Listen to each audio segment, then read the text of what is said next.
Hey everyone, welcome to the Bruce Williams channel. Today we will be reviewing the Omega Speedmaster Professional. Now this one is the Hesalite version, the traditional Moonwatch.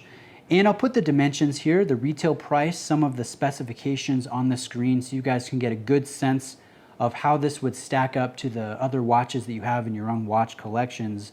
And also let me tell you that I am a huge Speedmaster fan. I am currently wearing the Sapphire sandwich. I recently picked up the Sapphire sandwich version, and I have owned the Hesalite in the past, so I speak kind of from a fan perspective here, fellow watch lover, but I'll try to be objective as I mention the good things and the not so good things. For those of you researching this watch and really considering adding it to your own collection, there are a few things that I think you should be aware of. Now, I'll start with the great things. I'll start with the things that I love about the Speedmaster, and the first one that I think you guys see coming from a mile away is the history. This has some of the very best history out of any watch from any brand from any era. NASA using these, or at least the astronauts using these in low Earth orbit, on the way to the moon, on the surface of the moon, and on the return from the moon to the Earth. When Apollo 13 was returning, when Jack Swigert had to use his Speedmaster to time a critical burn to get the spacecraft back on the right trajectory so that it could re-enter the atmosphere, you know, he used a Speedmaster to time that critical burn. So these watches were tools. They were part of an astronaut's equipment. And that type of history is pretty incredible. And I know Omega gets some flack and some crap from some of us watch enthusiasts that they think they're beating a dead horse, they're milking the cow too much. But hey, it is pretty amazing, and I'm going to say I love it. Continue to play that history up because I think it's very warranted. Now, another thing that I love about this, it's kind of weird, but it is the links of the bracelet. I enjoy the 5-link design, the layout, the alternating brushed, polished, brush look, but the fun part is the cross section. These are ovally cut, so it has the same form or shape on both sides of each one of the links. So it ends up having a very fun, comfortable drape on wrist.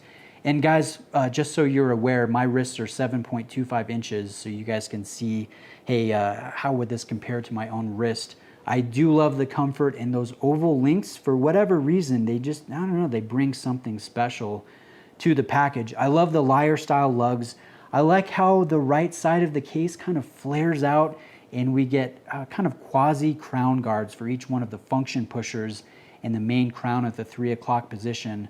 Another fun thing about the Speedmaster is the massive big box presentation kit that Omega provides when you purchase the watch. It comes with the loop. It comes with a Velcro strap, a fabric or a NATO strap. There are a lot of fun things associated with the big box presentation kit. And I think it's one of the reasons why people sometimes bash on Omega with the Speedmaster, because this thing is ridiculously big.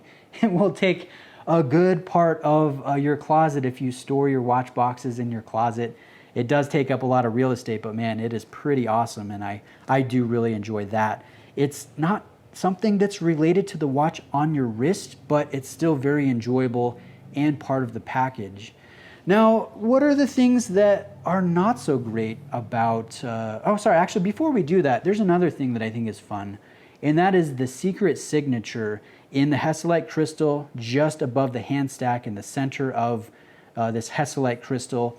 The shape is very nice with the dramatic bubble. I like the fact that you do not see any milky ring or glow or kind of haze along the edge where the crystal meets the bezel. You don't get that with the Hesalite, and you do get the secret signature, which is really fun. It's something that Omega has done with their acrylic crystals for decades, and so that's nice to see them continue that into the modern era, and that the Moonwatch carries that secret signature. Now let's get to those not so great elements. I know some people are surprised by the Speedmaster when they first buy it, and I think part of that is they don't do enough homework before they purchase it. And I don't mean that as a slight or anything like that in a negative sense. It's just that this watch, even though it's priced at around $5,000, you know, that's a pretty penny to a lot of us watch collectors. It's not what you would consider a uber luxury watch in the same vein that a Seamaster would, or a Planet Ocean would, or even an Aquaterra would within the Omega family. Those watches make great use of applied markers, metallic surrounds, white gold indices in some cases, luminous bezels, adjustable clasps, use of sapphire, ceramic, anti-reflective treatment. They really feel like a contemporary luxury piece that's just so solid. And you compare that with the Speedmaster, this Hesalite version, and to use an oversimplification here, this kind of feels like a vintage watch that was produced in the modern era. There are a few modern things like this very solid bracelet that has two different screws on each side of the links to keep them together, a nice milled clasp, a deep engraving on the case back. But you look at the case, you look at the aluminum bezel insert, the Hesalite crystal, the matte dial with the coated hands, the printed lume, the printed text. And, you know, it's really not that different than when this was being made in the 70s and 80s. So it really kind of feels like a vintage watch brought into the modern era and not a luxury contemporary watch. And I think that's why some guys buy it and then they feel a little disappointed. You know, they enjoyed the fact that they bought the watch. You know, they enjoy the history. They enjoy having a Speedy and posting it on social media every Tuesday. But they end up selling it, and that's why there's a good amount on the secondary market. It's one of those watches that gets passed around a lot, and I think part of it is just the buyers don't necessarily do their homework. This is not a luxury piece. This is a tool watch that has history, and part of the old school charm is the non-hacking movement, is the 3 hertz beat frequency, is the cam lever actuation of the chronograph, the plastic brake, the Hesalite crystal. I mean, you buy one of these, you will just be prepared to polish the crystal every once in a while because this will accumulate scratches and wear over time as you use and love the watch. So just be aware, it is, you know, not as luxury feeling as a Seamaster, not as luxury feeling as, say, an Explorer or an IWC. This thing is its own watch and design, and just be aware of that. Do your homework as you're doing right now as you're watching my presentation on the Speedmaster. Now let's kind of wrap up the video here. Where does Omega go in the future? They will be updating the Professional very soon. I know the economic shutdown, the supply chains shutting down for a certain amount of time has affected the timeline, so we don't have a firm date when the updated Speedmaster, will be released, but we do know one thing for certain. It will carry the 3861 coaxial movement that's based off of this Lamania chronograph, but it will hack, it will be a chronometer, and it will be meta certified and anti-magnetic to 15,000 Gauss. I'm really looking forward to that.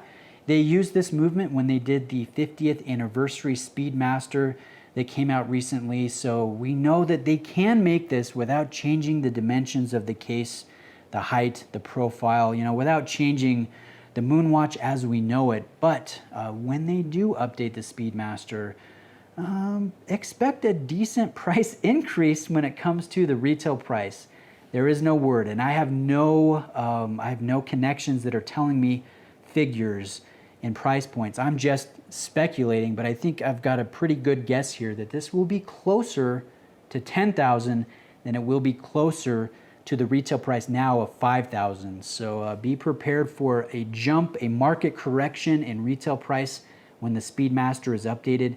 And I'm really looking forward to seeing what they do. Are they going to show us the case back? Are they going to, you know, put sapphire in? Are we going to get a ceramic bezel? Are we going to get an adjustable clasp? There's a lot of questions that still need to be answered. But I think if you're on the fence about the Speedmaster and you want to secure this one, you love the charm, you love the history, you love this as it stands, there will never be a better time than right now to add it to the collection, because as the new one is released, these used ones, even though Omega has made thousands and thousands and thousands over the years, they will appreciate. Prices will come up on the secondary market, And if you're already an owner, that's a nice thing to have some more value and appreciation in your watch. But if you're late to the game, you're going to be paying a premium. So, you know, consider purchasing it now before the new one is released later on this year or early next year. And if you're looking for a recommendation, I will tell you Exquisite Timepieces is the authorized dealer that I purchased my Sapphire sandwich from. I purchased my Speedmaster from them. They're a great authorized dealer. I'm going to give you my friend Nick's contact information here in the description, where you guys can get a quote. You can get a turnaround time. You can get a quote for maybe trading in your watch and upgrading your daily driver. Nick's a great guy and can take care of you. So guys, thanks for watching today. I really appreciate it. Let me know if I missed something. Actually, wait, I can't believe it. I almost missed it. Before we close, let me sample the winding action. Very nice winding action. And let's sample the chronograph pushers. Great actuation, very snappy, precise, clicky feeling. If I wanted to stop it, again, great action. Restart. There is a bit of a jump when you actuate the cam levers here. A little bit of jump in the seconds hand. And let's reset. Very nice reset there. So there's the action. Guys, let me know if I missed something. Let me know if you want me to cover a particular point that I didn't convey very clearly here. You can reach out in the comment section. You can send me a private email. And I would love for you to join me again as I talk watches, compare watches.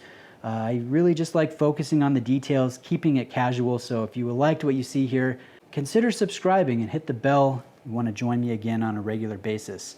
So thanks for watching, guys. I'll see you in the next video.